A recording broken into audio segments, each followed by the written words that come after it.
Okay, you guys, let's do this. It's going to be so professional. Like, so professional. Here we go. Well, welcome to the Live Support Podcast with your hosts, Michele VanDusen and June Colson, a couple of clean comedians who support each other and others through comedy's wacky and winding roads. I hope you're ready. Get set. Let's go. Since podcasts have a catchy tune, we wrote this song for Michele and June. Clean comedians are best friends too. Oh, it's so good. And you never know what they'll say or do. Here we go, sing with me on Live Support, with Michele who's really short. We'll have a ball, with June who's really tall. They have fun, interviewing comedians on Live Support, with Michele who's really short. Now it's time to start Live Support.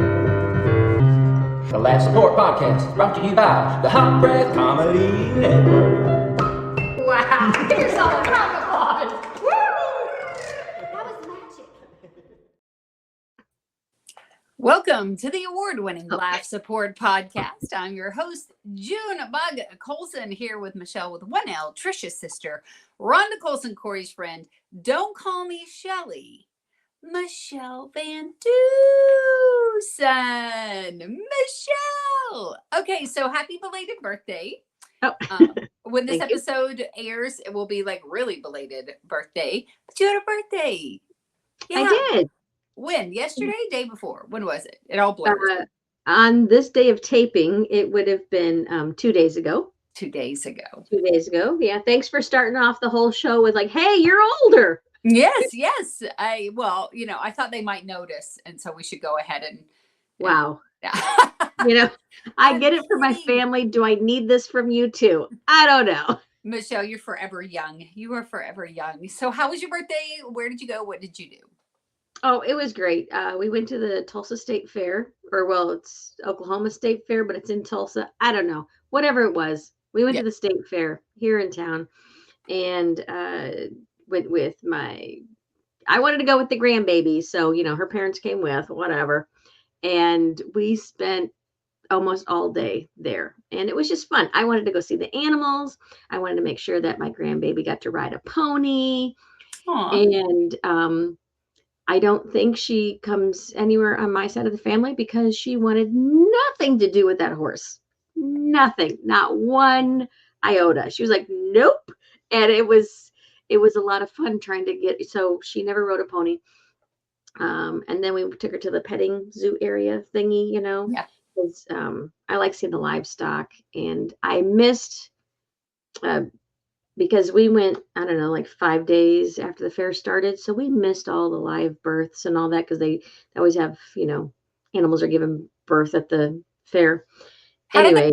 How did they time that out like that? Like, how do they make that happen? That the animal just waits till the fair. It's like, I would like to have this baby, but the fair's coming up, so got to put out a show. I don't know. Maybe they know that they're in a learning hospital, a teaching hospital. Kind of like, when I had my baby, babies that are like, oh, and can so-and-so come in and we're going to teach this? I'm like, no, it's so weird these days. Anyway, I'm not sure. That's a really good question. How do they know? I think they do time it out a little bit. Point is, though, they were already, by the time I decided I wanted to go to the fair on my birthday, I've missed all the fun stuff like that. But we did get to see those little buggers try to, nurse and all that, the little piglets. And anyway, we went to the petting zoo area part. And yeah, my granddaughter wanted nothing to do with those animals. But when she saw the railing, she was excited to climb the railing and, put her mouth on it, all the fun things that kids do. Yeah. And I do have a picture of her super excited. She finally saw something she wanted to grab and touch and hold, and it was another little baby. Oh, yeah. Well, yeah, that's much more exciting than a goat. Like, those things are freaky looking. But another baby, everybody wants to squeeze another baby. Yeah. It was like, she was like all over that, and we're like, no, just say hello. And then, of course, you go through all the buildings to look at things and stuff. And then they have the fairway where all the games and the rides. And so she got to ride the merry-go-round and some other, kid-sized thing that we felt was safe. Yeah. And then we went ahead and let her play one game. It was where you pick a duck, because you win no matter what. And she would pick a duck and throw it back in. She'd pick a duck and throw it back in. Like she just wanted to play in the water. And then at one point, because we're just trying to get her to get one duck and hand it, she ends up grabbing the water hose that's inside there, pulls that up, and is shooting. So the people walking by. She was spraying other people at the fair. There was a couple people walking by. Like, whoa. That's awesome. It was great. So I highly recommend, if you ever go to the state fair, bring a baby. That's it. That's all. Bring a toddler. So much fun. Sounds like pure entertainment. I traumatized my nephew with a petting zoo. Actually, there's a place called Guntown Mountain that's here, like outside of Bowling Green, and some Hollywood big blockbuster film was just filmed there recently, and it was on the top of a little mountain, and it was like an old western town, and they did a gunfight in the street, and like it was a lot of stuff. There was can dancers, and like looking back, there's a lot of inappropriate things. I think like they caught one of the bad guys, they hang him, like you see a hanging. Yeah, it was. And then afterwards, they show you like this special vest that they're wearing with a harness or something that like protected the cowboy. But still, like my parents entertained us by watching a cowboy get hung. Like I'm not sure that's probably not okay then or now.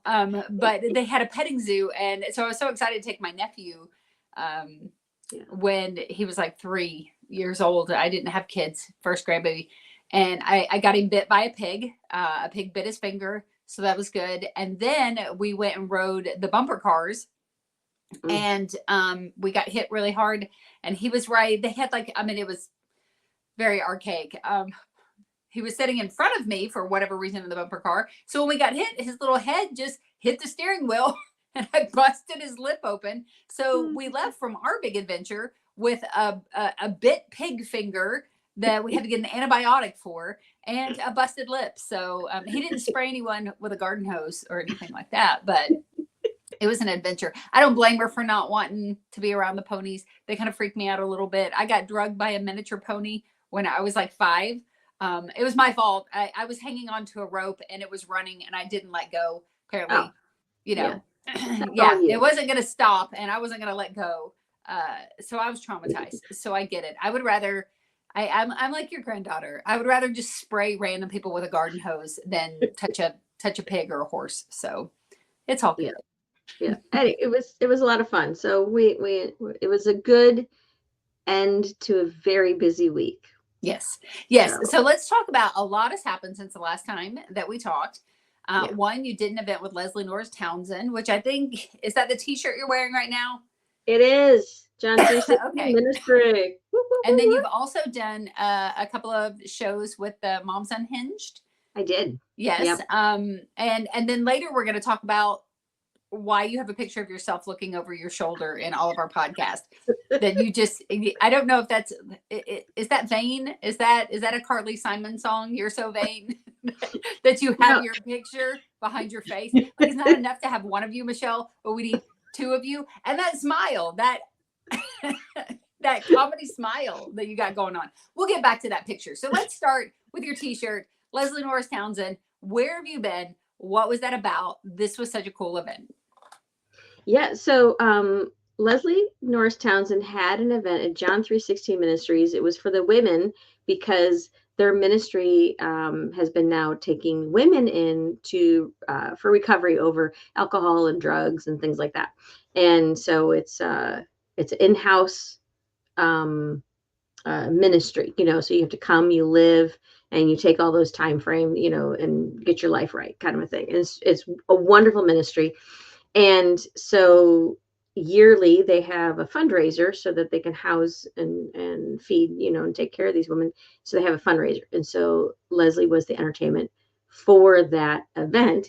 And that event was called Seasons of Change. And they did t-shirts for that, right? Which is really cool. And the speakers and everything, they put their names on the back. So, nice. and the people that worked it and stuff. And then we are a podcast, so could you describe that shirt that you just held up, Michele? Because people can't, if they're listening, they can't see your. I love the colors of it. Yeah, so this one's a purple shirt that says Seasons of Change, and it's in a wreath, because it's like Thanksgiving fall kind of thing. I'm gonna wait for that to get focused back. But if you watch this on YouTube, then you'll be able to see it. And this on the sleeve it said servant, because that was the people that were working the event, so it was the staff or volunteers that worked it. So they got these shirts, and then they gave me a shirt also, which I thought was really cool. So I got a lovely purple Seasons of Change shirt with Leslie Norris's her name on the back, with some other names too, which is really cool. And then so it was packed. It was a packed event, and I believe that they raised, a lot of money for it.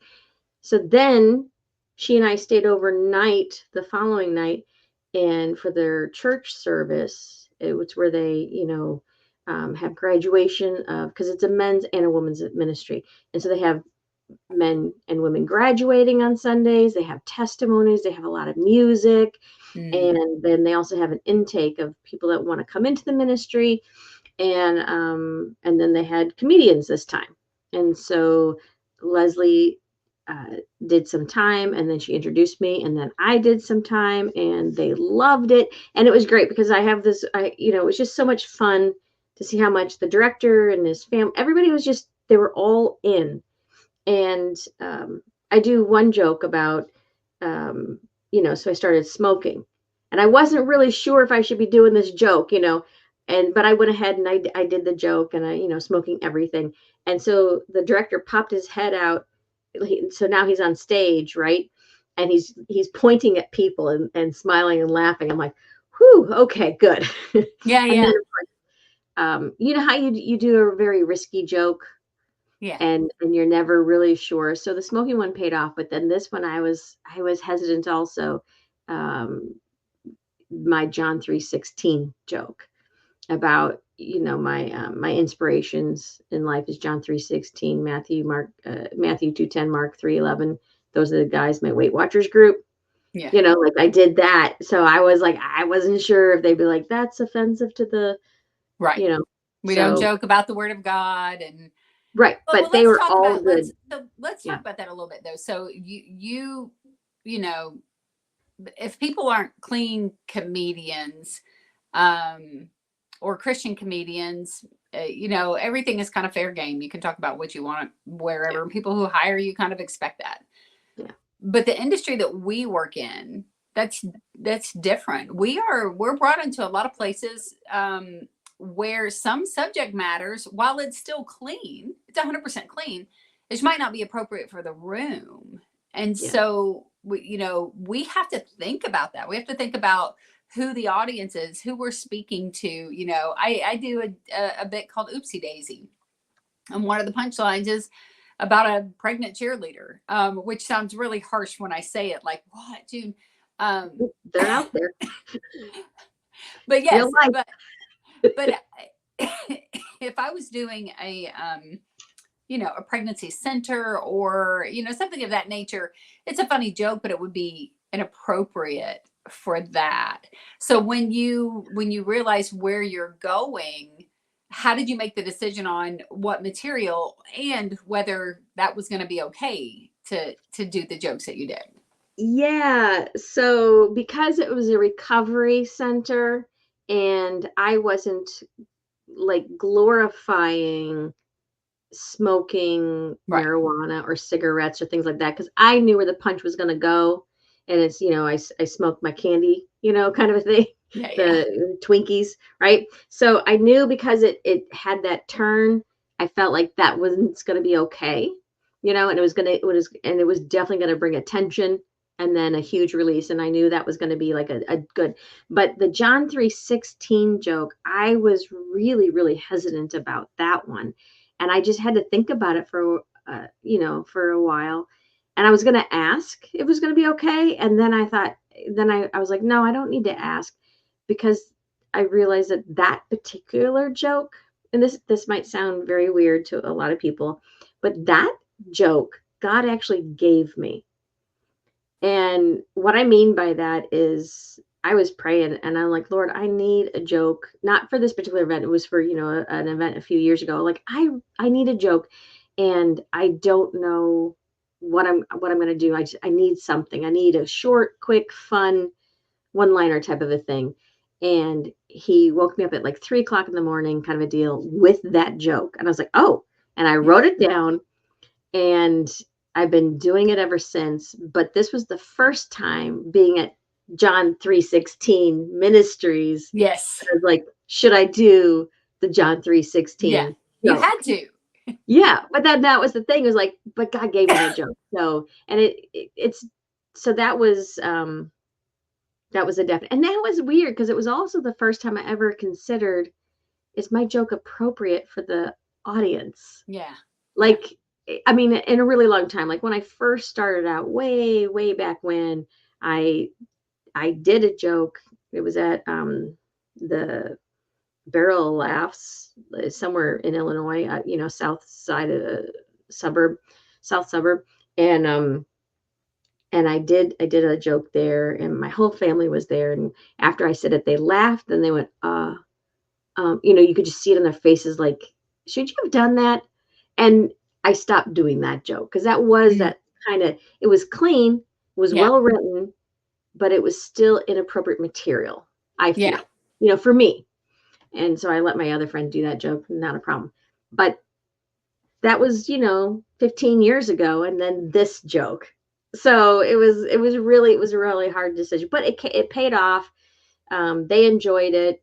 And it was a great event. And I believe that Leslie's going to be going back again next year for another. She's fantastic. She can execute a show, and plus she gave a testimony and like motivational thing. Like, it was really, really good. And I was just honored that she invited me over to be a part of that. So yeah, it was. She's an entertainer. She's 100% entertainment, like on the stage in life. Like, she has energy like nobody I've ever known. She's just wide open and lives for the stage, and you can tell. I mean, you can tell when she's up there. She just it's still like the place she was born to be. So I'm so glad that you got to do that and got to be a part of something that I think, comedy it's super fun and it's an honor to get to do what we do. But then when you get to do it for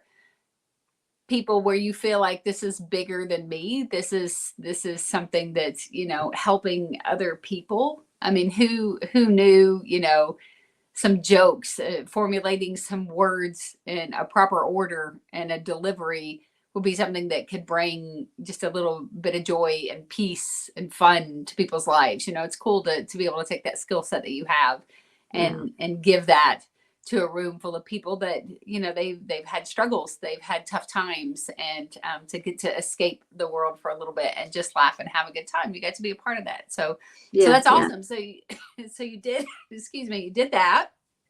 And then you've been a part of 2 of the Moms Unhinged. And that's a whole different tour. So tell us about that. Tell us about the Airbnb, the travel, all of that. Oh, okay. Yeah. So it's actually, so Moms Unhinged, you can find out any of their show information, like momsunhinged.com, I believe. And you just Google it and you'll find it. And they are all over the country. They employ over 50 female comedians, not just female, mothers.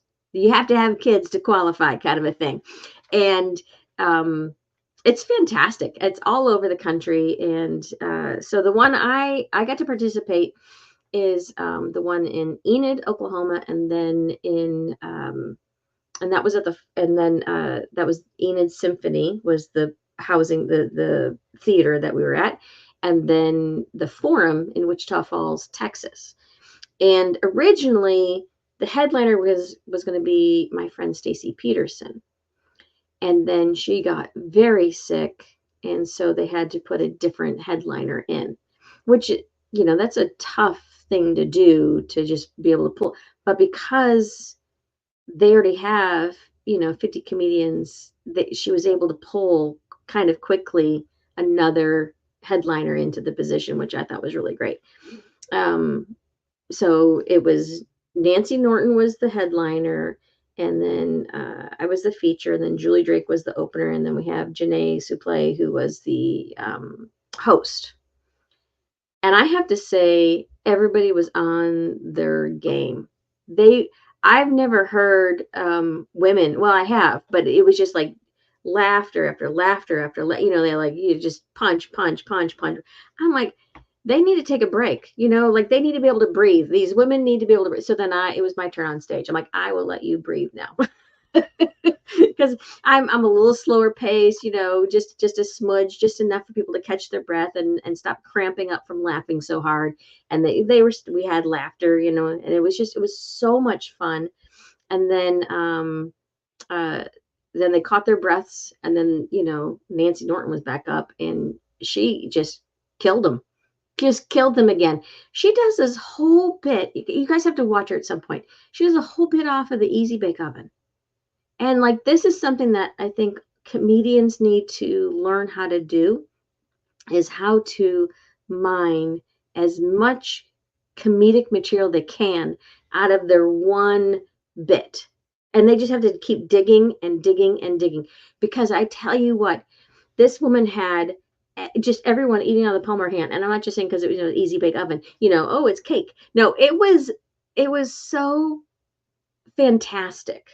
It was just boom, and then boom, boom, boom, and then boom, and then, hit something else and then come back with a bam, bam, bam, bam. It was just amazing. And you're like, how on earth did that relate to this? But it did. And it was fantastic. I mean, and I'm looking forward to doing more shows. Now the next set of shows I'll be doing, and by the time this airs, I would have already done the shows. Mm-hmm. It will be 2 shows in Kansas, but it'll be the same. The 3 of us will be the same. The host and the opener and myself, but then we have a different headliner.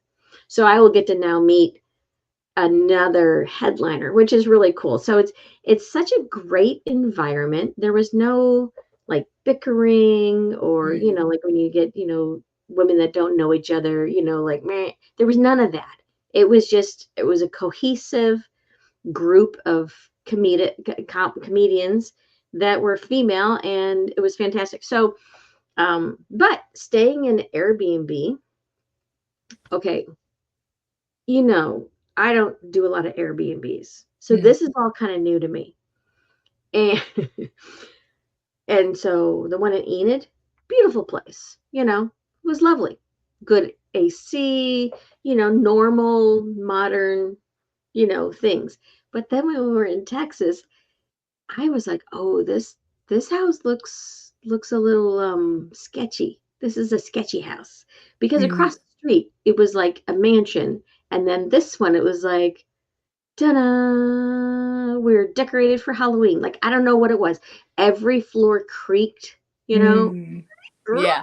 Like, it was like, oh, because it was the wood floors. Yeah. And because it was the wood floors, and then it also kind of like leaned a little. Mm-hmm. So you just feel like you're, like in a fun house or whatever, because you're just kind of just off kilter just enough.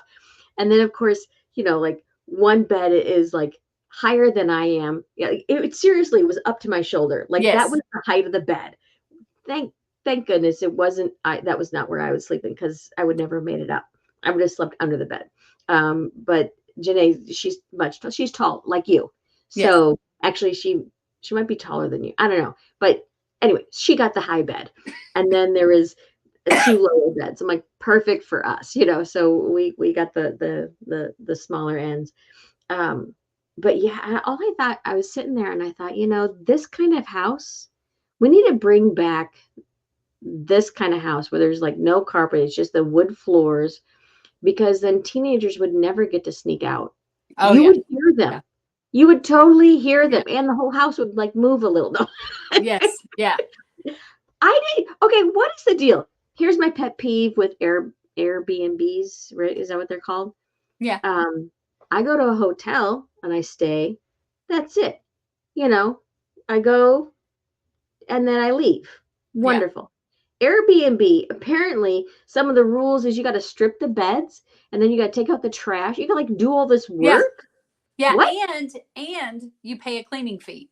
Yeah. Why am I paying a cleaning fee if I'm doing the work? You pay a cleaning fee, but you clean before you leave. You clean up all the stuff. Yeah. And at a hotel, you're not paying a cleaning fee and you just leave and that's it.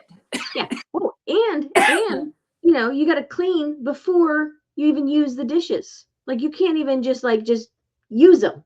You got to clean it off first. And then you got to clean it again.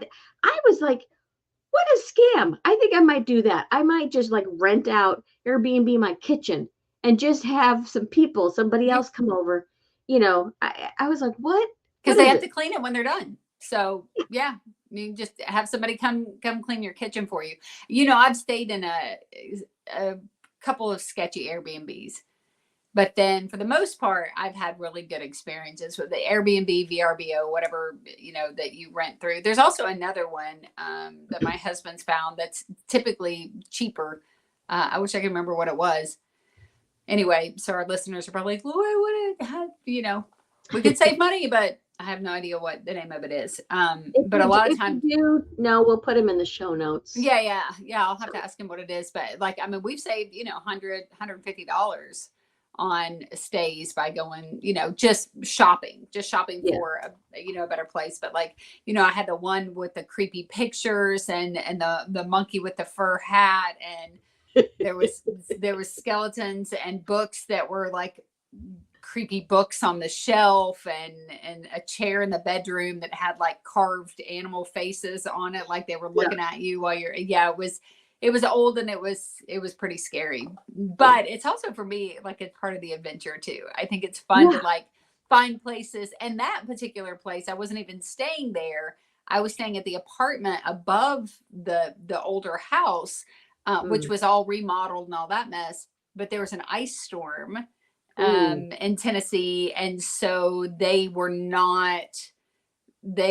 just using the heat for the main part of the house, and they were sealing off some areas and whatever, and they shut the water off because they were afraid of the pipes freezing. And so I ended up being in this crazy wild space. So I can't imagine staying, because you had not met these women before. You didn't know them, and then all of a sudden they're on a tour together, they already know each other. You're not staying in a hotel room and just meeting them, doing the show and going back to your room. You're essentially living with them for 2 days, which is wild. It is. But the beautiful thing is you still get your own room. Yeah. So, that was fine. It would be completely different if I had to share a hotel room, 2 beds kind of thing. That would just be weirder. Yeah. But this kind of setup, then, you meet in the living room, you get to talk about comedy and just find out more about people, which that was great. And, and if you don't like somebody, you could just go to your room. So it was fine. And I did enjoy that. I really did enjoy, sitting down and having a meal and getting to know more about these women. And I just have to say flat out, Janae Suplee, which is a great name. That's a great name. It's a great name. She is an amazing host, producer type of a person, because she was on top of every single detail. If you needed a light, when you needed a light, if you didn't need a light,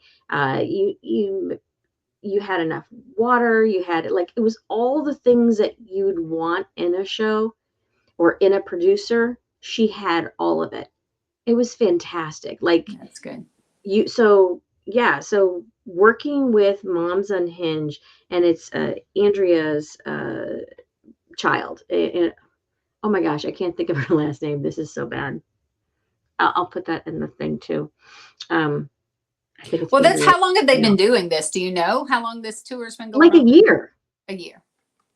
Maybe, a year or a little bit over a year. So it's still brand new, and it is thriving. It's, it is all over the place. And it's, they have sold out shows all the time. Yeah. So it's the place to be. It's kind of it's kind of like that other tour that one of our friends is on, like Bored Teachers. Yeah. You know, where they go to different places and like their shows are just getting sold out. It's the same kind of a thing where they're in a theater or in a venue like that. Yeah. All over the place. And I'm blessed that God opened this door for me. So yeah. So That's yeah. awesome. I love Yeah. too that it kind of debunks the a lot of times in comedy, you know, there's this idea that women are just out to, you know, cut each other down. And I mean, it's a competitive world, and it can be comedian to comedian, not even, but you know, there's a stereotypical idea that women can't get along and, you know, whatever. And this is 100% female tour run by women for a female audience, and obviously it's working, and it's a cool vibe. So I love to get to hear that. And we are, you know, you look at excuse me, you look at shows and you'll see, you know, 3 guys, 1 girl on a show. I mean, it's not, you know, you don't see packed out shows with a bunch of women. So to get to see that is a pretty cool vibe too, I think. It is. And you know, they started in Colorado. Like that's because I believe that's where Andrea is from. And so they started in Colorado, and it just kept growing and growing. And the whole thing, like on her heart, was she wanted to make sure that moms had a venue, you know, to be able to do comedy. And because it is that whole, you know, it's always men showing and then the token female, maybe, you know. But so she wanted to have a woman's lineup, and she wanted to have it like a girls' night out kind of a thing.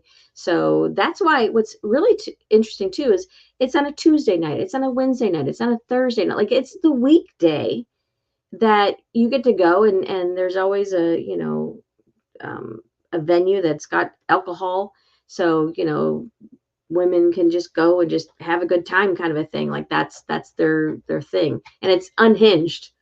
So, Yeah. you know, it's Moms Unhinged. And so it's fantastic. Mom comedians, moms are coming out. There were some guys at, you know, so men do come to the show. It's just not packed with men. It's mostly packed with women. So it's, you know, it's those women that, you know, drag their husbands with, right? Yeah. Like in Texas, the one guy said, well, I wasn't coming here alone, so I made my buddies come too. Because, you know, his wife was making him go. So he's like, come on. I wondered, like, if the comics call it out. Do they call it out when you see like 3 guys in a room of 150 women? Or well, that one we did. Because the one man was he wanted to be highlighted. If I was in a comedy club, I probably would have had the manager take care of him. You know, like it was that kind of, so, you know, we hit the high points and moved on kind of, you know, so we did address some things, and it was such a great show. I mean, it was so much fun. So, you know, if you like comedy and you just go. I mean, and you'll see if you like it or not. I mean, it's good. It was fun. It was a lot of fun. Anyway. And so ticket wise, if people are trying to get tickets for that, do you know what the site is for them to get that? momsunhinged.com. So yeah, it's Moms Unhinged. So it's that right there. There we go. So she's got, sorry, like it says mom, then son in my brain. Like if you look at the word, how it's, you know, how it's broken down, it looks like mom's son hinged. No. But momsunhinged.com, momsunhinged.com. And you have to check it out. Do they announce, so let's say that somebody was going to get tickets for it. Are they able to see whether you're part of that show or not? Yes. So they, on their website, they have shows, they have the different comedians, they have videos, they have merch, and they have the contact us. And so if you go to comedians, they're listed by state, you know, so I'm out of Oklahoma, and I think you can click on the name and then it'll pull up what shows they're in. But then also if you just go to shows and just scroll through, you'll see all the different places that they're having shows, and you might be like, I was looking for this one, but oh, look at this. Because I might not be on the next Enid show. Right. I might be, so and that's it's so many comedians out there and so many shows. They're everywhere. So turn around, there's a mom telling you a joke. There you go. momsunhinged.com. All right, Michele, let's just talk about, as I said, we were going to circle back around. You have your own face in the background. What is that? What are we doing? What are we doing? Does that just entertain me? What is in front of it? Is that the Oscar Mayer wiener? Yeah. Remember, because I told you for hot dog, I'd have hot dog here for the shows or for our thing. So okay. So for our listeners, Michele always has the most random things in her background. I never know what's going to be in there. And I see the mug from our show. I see a couple of other things. She has her own picture with the Oscar Mayer wiener in front of it. Behind it, is that a Lego? This is my birthday Lego. This is a frog. And you can check on my site. I did a little video with him. Does he have a name? No. And his mouth opens and closes. No, there's no name to it. But I just put them together. So that's why. All right. Okay, the final thing that I want to address is over what looks to me your right shoulder on the it looks like a red stiletto on the shelf. The angle of the camera, is that a high heel shoe? A red stiletto. First of all, I can't ever imagine you putting on a red stiletto. Like, unless Nike makes a red stiletto, I don't see that. Why, Michele? Is there a red stiletto? What is this? You are a mom unhinged at this point. That you now have red stilettos in the background. Explain to me. You owe me an explanation. I put that there, waiting to see how long it would take you to notice that I had it in the shot. It took 9 episodes. Shut up. That tells you how bad my ADHD is. Like I've seen it, but I've not addressed it because then I get distracted by something else. So that was just to mess with me. I appreciate. I think you should have to wear the red stiletto. I think your next profile picture needs to just be your tiny little legs with those stilettos on. That's 100% what your next profile picture has to be. So okay. So I'm not going to talk too much. As our listeners probably heard me coughing several times. This is the time of year that my lungs betray me, and I have to deal with asthma and all of that mess. But before we go, I'm gonna give our tip of the day real quick. So, or tip of the week. I always say the day, and it's once a week. So the tip of the week is. Da-da-da. What is it? Triple two review. The triple two review. So this week when I was doing my devotion, there were 3 twos, like TOO, not TWO. 3 twos that I was encouraged to review in my life. So one was talking about basically just assessing your life. 1, are you taking on too much? Ooh. The other is, are you taking in too much? And the other is, are you moving too fast? So I think reviewing the triple twos in your life, if you're feeling overwhelmed, this is a great thing to do. So am I taking on too much? Is there something I can set down right now? If you're overwhelmed, a lot of times I got invited just recently to do a project, and it was a cool project, but I could not say yes because I have already taken on too much. I have a lot of things going on this year. My son's getting married. Another kiddo in my family is getting married this year. Excuse me, multiple projects, all of that. So I had to decide, am I taking on too much? Is there something I can set down? And should I say yes to anything else when I don't have what I got going on under control yet? So that's one of the twos to review. The other is, am I taking in too much? Now, this could be a lot of different things, but for me, am I taking in too much social media? And am I taking in too much? You just acted it out. Food wise, am I ingesting things, whether it's processed foods or sugars or alcohol or whatever? Are there things that I'm taking into my body that's too much, right? But for me, mentally, am I taking in too much? Now, when this airs, I'm not sure what the world will be like. But right now, we've had presidential debates. We've had a hurricane that's hit our country. We've got the shipping yards have shut down. There's there's celebrities with huge, dramatic legal cases, lots of things that are going on in our world right now. And I can take in too much. Too much information, just too much of the negative that's going on in the world. And so for me, it's diet. What am I doing? And mentally, what am I allowing to come in? Am I exposing myself to someone who's super toxic? And am I taking in too much of that? So yeah, reviewing that. And then the other, am I going too fast?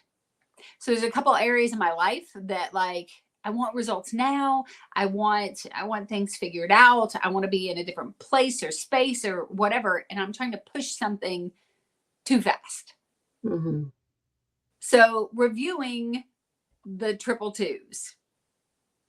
Am I taking on too much? Am I taking in too much? And am I going too fast? So that's my tip of the day is review the triple twos. Write those 3 things down. Look in your life. And, if you're feeling overwhelmed, there may be, by doing the review, a way to just calm things down in your world a little bit and be a little less overwhelmed. That can be in your comedy career. That can be in your life. That can be in your spiritual walk. That's the tip of the week is just review the triple twos.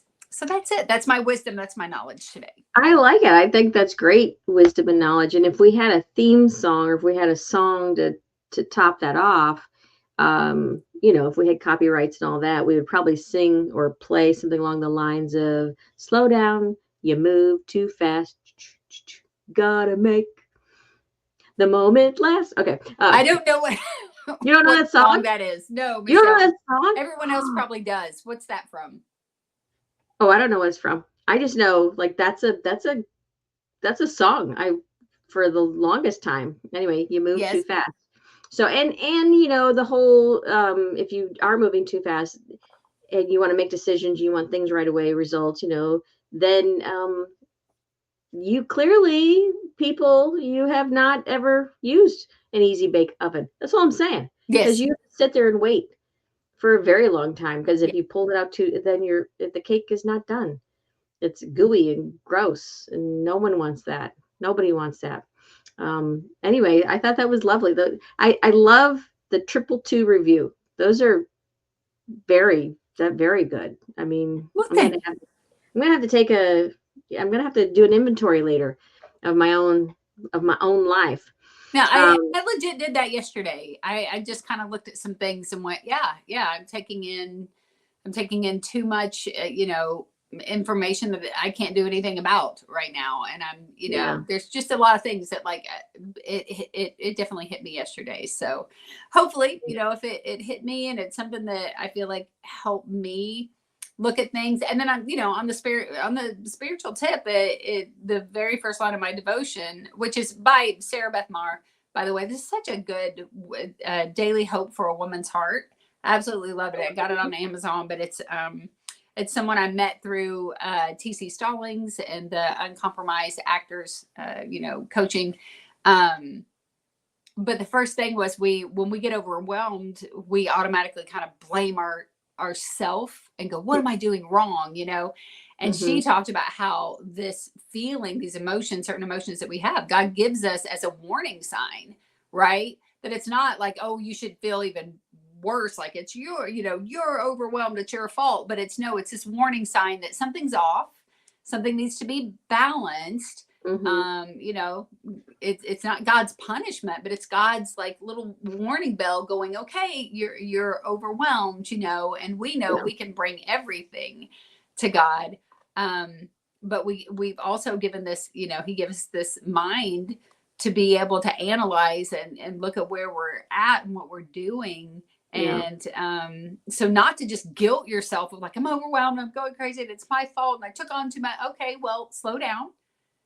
Review the triple twos. Where can I set something down? Where can I stop taking something in? And where can I slow down a little bit? And hopefully that, that'll help with the being overwhelmed. Because you did mention about the like the news, like everything's happening, and sometimes people are like, oh well, I can't handle it, so I gotta cut it all out. It's not necessarily cutting it all out, because that's how people do those horrible fad diets and things like that, But it's also, if you're gonna watch the news, then choose, okay, I only watch the 10 o'clock news. That's it. Because you know what? Pretty much nothing really changes between the morning and the night news. It really doesn't. If you're the person like, oh, I want to catch the weather, just ask Alexa, what the weather's going to be that day, but otherwise just wait till the evening news or start your day off with the news, but don't watch it every hour on the hour. Nothing changes between then. They're saying the exact same thing 15 different ways, and sometimes they're not even changing the way they're saying it. It's the same thing. So don't even, so just watch it one time or watch it once a week. I mean, right. Yeah. It's typically the same recycled story. Yes. A lot of things happen in a day, but for the most part, what I've discovered is even if I know about it, there's nothing I can do about it. I couldn't, I can't stop any of that stuff or, whatever. And or I get the newspaper, people.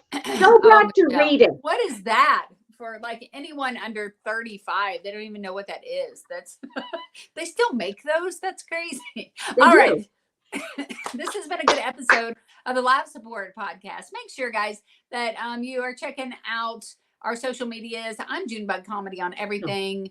So yeah, on Instagram and Facebook and all of that mess. You can find Michele at Michelle's Comedy, right? MicheleVanDusen.org. Sorry. And Michelle's Comedy on YouTube and Instagram and all of that stuff. And make sure that you check her out at Moms Unhinged to go to that website and check out where, the shows that she's going to be on and check out that tour. Michele, we've discovered the stiletto. I know we can't end without a horrible joke. It would be great if it was a shoe joke. If you only knew that I was going to discover that today. But go ahead. I'm opening the door for you today.